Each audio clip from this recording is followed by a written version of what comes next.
سبب نجاح مافيا سكراب 1 أتوقع أن العمل حقق المعادلة الصعبة.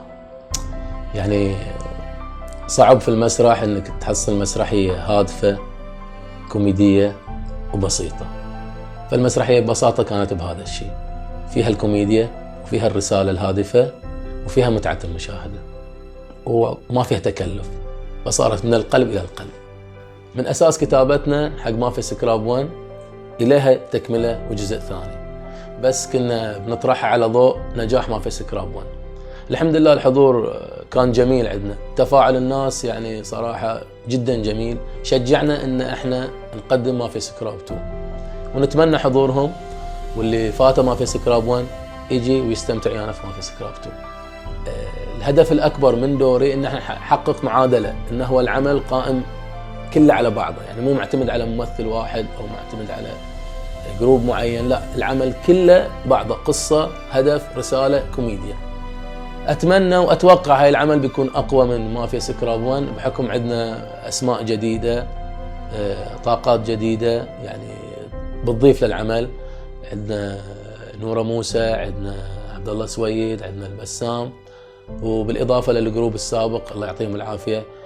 وإن شاء الله تكون خلطة حليوة ما تنسيكم مافيا سكراب 1، بس تخليكم محتارين أي واحدة أحلى، مافيا سكراب 1 ولا مافيا سكراب 2.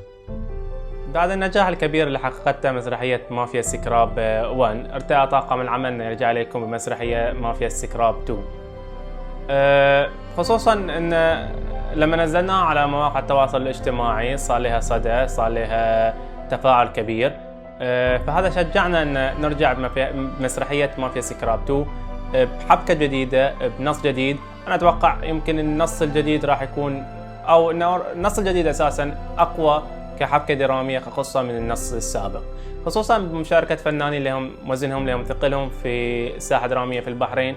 أتوقع أن مسرحية مافيا سكراب 2 راح تكون مغايرة للأفضل عن مسرحية مافيا سكراب 1.